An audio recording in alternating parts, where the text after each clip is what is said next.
Je vais essayer les 5 challenges de coloriage les plus difficiles que j'ai trouvés sur internet. Hello! Aujourd'hui, je vous embarque dans 5 challenges de coloriage, tous plus éprouvants les uns que les autres. Je vais les tester, je vais leur attribuer un niveau de difficulté de 1 trop facile à 5 missions impossibles et je vais vous partager mes retours. Sortez vos feutres et vos coloriages, c'est parti pour le challenge numéro 1, je colorie avec la main gauche. Le saviez-vous? 15% de la population est gauchère, 3% de la population est ambidextre et bien évidemment je fais partie des 80% restants, c'est-à-dire que je suis droitière. Je pars quand même plutôt sereine concernant ce challenge. Et pour cause, j'ai pendant de nombreuses années fait du nail art, c'est-à-dire de la décoration sur ongles, et du coup je devais utiliser à la fois ma main droite et ma main gauche, ce qui m'a entraînée à mobiliser et manier ma main gauche un petit peu mieux que ce que je ne savais faire. Du coup, pour ce challenge, mon premier objectif, c'est déjà de réussir à manier le feutre sans trop dépasser. Comme vous le voyez, ça me prend beaucoup de temps et je dois me concentrer énormément pour réussir à rester dans les contours du coloriage. Mais en même temps, ma sérénité se confirme parce que, bon, franchement, regardez, c'est pas trop déconnant la façon dont j'arrive à colorier avec cette main-là. Bon, on voit que c'est pas tout à fait naturel, mais malgré tout, je trouve que je m'en sors pas si mal dans le coloriage de ces zones. Franchement, trop facile ce challenge, non? Regardez-moi cette maîtrise du feutre. Waouh, on dirait presque que c'est une habitude de colorier avec cette main. Bon, oui, ça me prend énormément de temps de colorier avec cette main, je vous le confirme. C'est un processus très long. Mais malgré tout, avec beaucoup de concentration et en essayant de garder une bonne maîtrise de ma main gauche, j'arrive à me dépatouiller pas trop mal, on va dire. Du coup, je suis tellement sereine, je me dis, allez, si on essayait un peu de compliquer ce challenge en utilisant le stylo blanc pour ajouter des zones de lumière. Bon, c'est là que je me suis rendu compte que colorier au feutre est quand même nettement plus facile que d'utiliser un stylo avec une mine aussi fine. Parce que là, clairement, c'est la tremblote, la bougeotte. J'ai du mal à maintenir mon stylo en place pour pouvoir faire les zones comme je voudrais les délimiter. Bon, bref, j'ai essayé de faire du mieux que je pouvais, mais là, clairement, c'était pas totalement ce que j'avais en tête. Finalement, pendant que je colorie, le plus dur pour moi, c'est vraiment d'avoir ma main droite qui est là et qui fait rien. Franchement, il y a qu'à regarder. Voyez comment ma main droite, elle est là, elle se sent inutile, elle voit qu'elle sert à rien, on sent qu'elle est quand même prête à intervenir en cas de besoin, mais en même temps, elle doit juste attendre. Du coup, j'ai vraiment voulu aller au bout de ce challenge en testant plein de choses différentes et je me suis dit, tiens, mais ce serait sympa de créer des petits motifs ou des petites textures également avec cette main gauche. Oui, que voulez-vous, j'ai toujours des idées saugrenues. Et donc, comment ajouter de la complexité à ce challenge qui était déjà pas hyper facile? Bien évidemment, je vous le donne dans le mille, je vais me lancer sur des motifs ou des textures dans ce coloriage. Ouais, rien que ça. Et dans un premier temps, j'ai pensé à ajouter un petit effet texturé là sur le chapeau de ce personnage. Me demandez pas pourquoi, cette idée m'est venue en tête. Et oh là là, regardez comment ça tremble. Oh, c'est beaucoup plus facile de colorier que de vouloir obtenir une certaine précision quand on utilise sa main dominante. Là, clairement, c'était tremblotant, quoi. Et pourtant, j'essayais vraiment de me concentrer pour faire quelque chose qui soit le plus clean possible. De toute évidence, ma main gauche a besoin d'encore un peu s'entraîner pour pouvoir réussir à créer des textures de cette sorte-là. Bon, malgré tout, j'ai fini mon petit chapeau et je me suis attaquée à un autre motif qui est le motif effet bois que l'on peut retrouver là sur le tonneau qui contient tous les raisins. Et c'est pareil, pour utiliser cet effet bois, je vous renvoie sur la vidéo tuto que j'avais faite concernant ce motif. Il faut utiliser un stylo noir assez fin et comme vous le voyez, la tremblote est toujours bien présente. Et en même temps, ça peut donner un petit effet plus rustique, plus naturel à ce bois. Ou j'essaye de me rassurer, je sais pas trop. On pourra pas dire que j'ai pas joué le jeu jusqu'au bout pour ce challenge. Bon, ce que je constate, c'est que franchement, c'est fou comme on peut réussir à ne pas contrôler son corps de cette façon. À chaque fois que je dois faire des traits très précis ou des choses vraiment beaucoup plus minutieuses avec ma main gauche, c'est là que je me rends compte à quel point je galère à utiliser ma main comme je le voudrais. Et c'est vraiment comme si, là, en l'occurrence, ma main gauche, elle voulait pas écouter mon cerveau, ou en tout cas pas totalement. Presque, elle vit sa vie en toute autonomie, en fait. Elle est déconnectée de mon cerveau. Bon, c'est pas Jojo, mais franchement, de loin, je suis sûre que ça va passer et je reste totalement confiante quant à la finalité de ce coloriage. Je termine le tonneau et j'ajoute des petites zones d'ombre à mon coloriage. Et vient le moment où j'ai une autre idée de génie. Et je me dis, mais si on faisait un petit dégradé à l'aide de ces feutres. Voilà, donc me voilà partie pour un dégradé avec la main gauche. Ouais, carrément, j'ai joué le challenge jusqu'au bout du bout.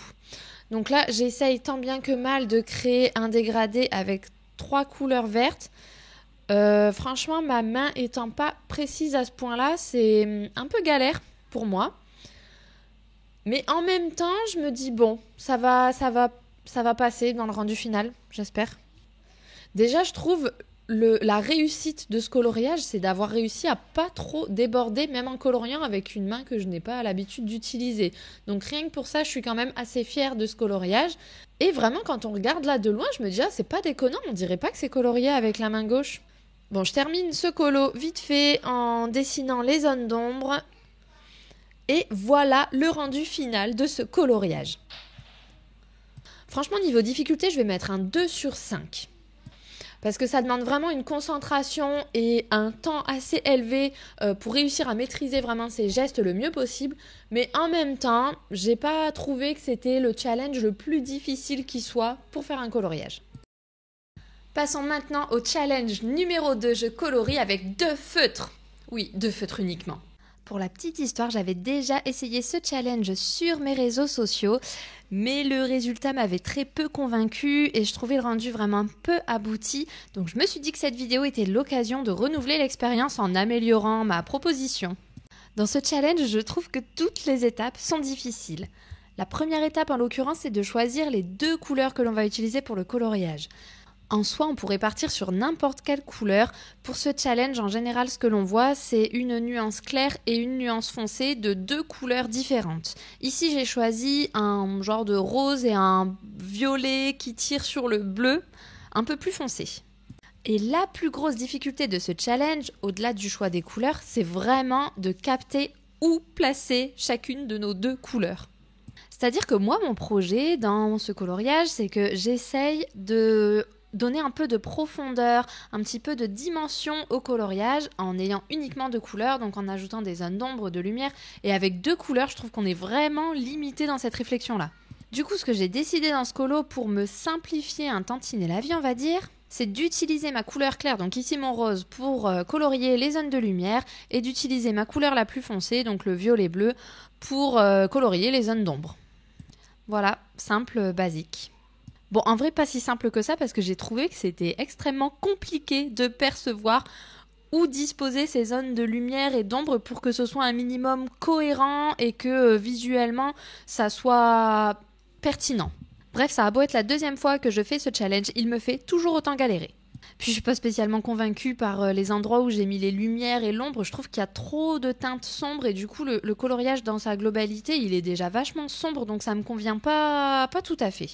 Et pourtant, quand j'ai vu les résultats qu'on pouvait obtenir sur les réseaux en utilisant seulement 2 couleurs, je me suis dit waouh, mais c'est des dingueries. Ben c'est des dingueries, mais clairement là, je n'y arrive pas, c'est pas fait pour moi. Bon, puis ce rendu, il me dépite tellement que je laisse le fond blanc histoire d'avoir un minimum de lumière et d'éclaircie dans ce coloriage. Là, le seul truc que j'ai trouvé vraiment cool dans ce colo, c'est de rajouter des zones d'ombre plus marquées en coloriant 2 couches avec le même feutre. Ça vient ajouter quelque chose parce que on s'ennuie quoi devant ce colo. Après ça, je dégaine mon stylo gel blanc histoire d'ajouter des touches de lumière plus marquées à certains endroits du colo. Bon, certes, ça ajoute quelque chose, mais je suis toujours pas convaincue. Franchement, il fallait finir ce colo, donc je l'ai fini pour le challenge. Mais vraiment, je n'étais pas emballée à partir de l'étape numéro 1 et là jusqu'à la fin. Du coup, niveau difficulté, je vais mettre un 5 sur 5 parce que vraiment, pour moi, ça a été le challenge de l'angoisse. Place maintenant au 3e challenge. Internet choisit ma palette de couleurs. Bon, ça aurait pu être Pinterest ou n'importe quel autre réseau social, mais j'ai choisi de le faire sur Internet. Du coup, j'ai lancé une recherche sur Google en tapant générateur de palette de couleurs et je suis allée sur le premier site qui m'était proposé, donc c'est le site Colors, et j'ai choisi la première palette qui était proposée sur ce site. Suite à ça, il m'a fallu trouver les feutres qui correspondaient aux couleurs de cette palette et puis ensuite c'est parti pour le coloriage. Je dois dire que je suis hyper contente de cette palette de couleurs parce que je trouve les couleurs vraiment très jolies et très peps. Elles se marient parfaitement ensemble. Je commence par colorier le fond de l'illustration. Au départ, je pars sur une couleur vraiment unie. Mais en fait, vous savez quoi, en voyant ces couleurs, je me dis que je vais pouvoir faire des petits effets, des motifs, des textures vraiment intéressants. Là, en l'occurrence, je décide déjà de partir sur un petit dégradé de bleu avec les 3 nuances de bleu que j'ai dans ma palette. Et vraiment, je l'ai probablement dit et redit, mais les feutres à alcool OU, ils sont incroyables pour faire des dégradés, je suis juste fan. Regardez-moi comme ça se fond bien dans ce coloriage. Bon, puis c'est pas le tout, mais il faut colorier les autres parties de cette illustration.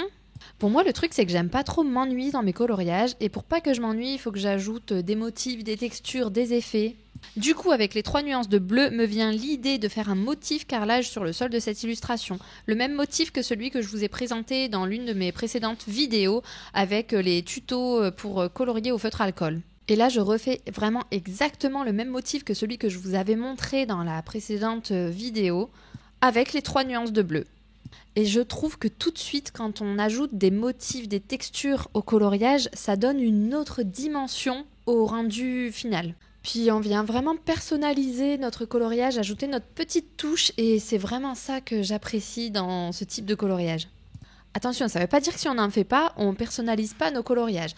Mais ça vient personnaliser différemment, je trouve, les coloriages que l'on peut faire. Une fois mon carrelage terminé, je viens ajouter les ombres des différents objets de l'illustration. Et pour savoir comment placer les ombres, je vous oriente vers l'une de mes précédentes vidéos YouTube. En tout cas, ici pour cette illustration, ce que j'ai fait, c'est que les ombres sont placées en bas et à droite des différents objets. Sur le mur, j'ajoute un mini motif. Alors, je sais pas trop si c'est des fleurs ou des étoiles. Moi, je dirais que ce sont plutôt des étoiles, à vrai dire. Des étoiles stylisées, quoi. Oui, c'est ce qu'on dit quand ça ressemble pas tout à fait à l'objet qu'on est censé représenter. J'avance dans le colo et vraiment, je le redis, mais je trouve que cette palette de couleurs, elle est juste géniale. Les couleurs, elles vont parfaitement ensemble. C'est incroyable tout ce qu'on peut faire. Je rajoute même des ombres en combinant à la fois le jaune orangé et le bleu et ça donne un rendu que j'apprécie beaucoup. Bref, je m'emballe complètement en coloriant, quoi. Bien évidemment, je ne pouvais pas m'arrêter là, donc j'ai ajouté un autre motif sur la petite couverture en utilisant mon stylo gel blanc. Et franchement, je dois reconnaître que dans ce challenge, je me suis régalée.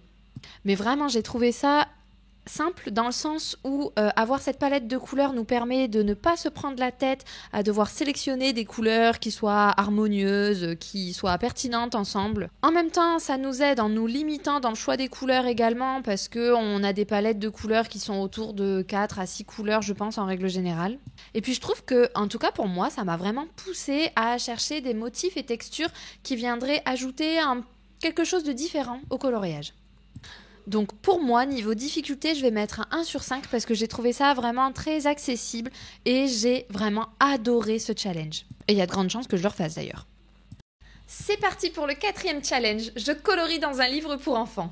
Et quand je dis un livre pour enfants, j'ai vraiment pris un livre de coloriage qui est à mes enfants. J'ai choisi une illustration de princesse qui me parlait bien. Et puis c'est parti, hein. Je dois vous avouer que très rapidement, du genre là en fait au début en commençant, je me sens vraiment très en galère. Je me rends compte que je ne suis pas du tout habituée à colorier sur des illustrations dans lesquelles il y a de grands aplats de couleurs, donc c'est-à-dire des grandes zones comme ça à colorier.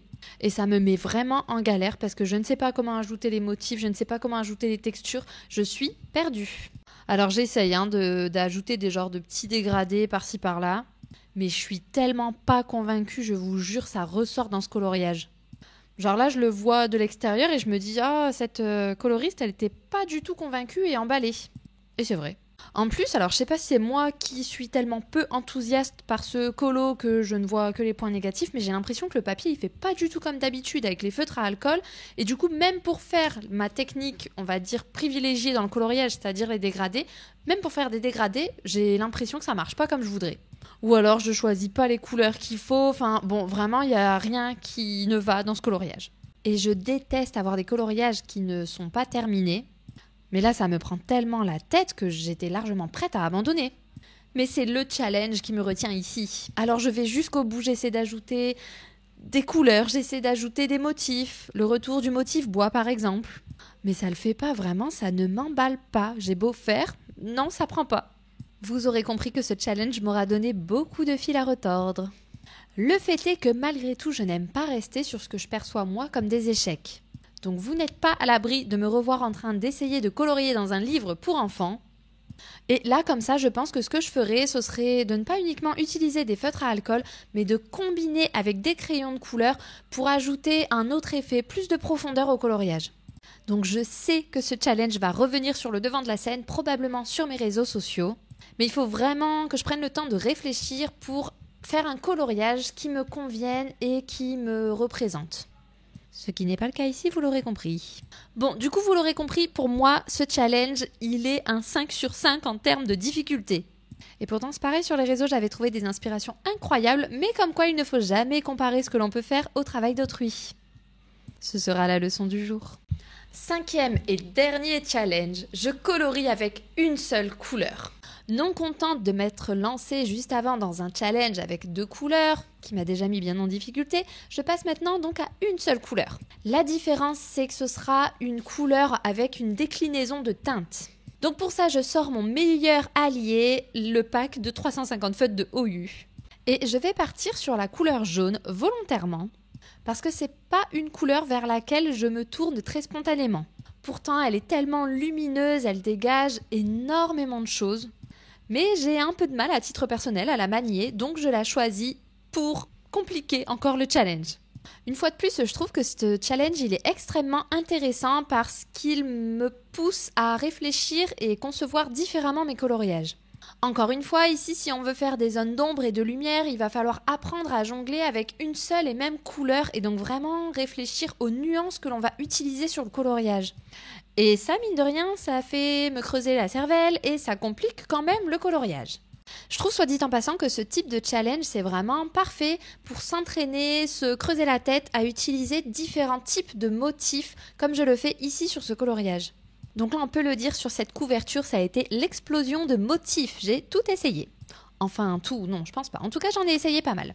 Évidemment, je ne pouvais pas faire ce challenge sans glisser un petit dégradé, donc ici sur le petit coussin en forme de fleur. Et je trouve qu'avec ces nuances de jaune, ça ressort particulièrement bien.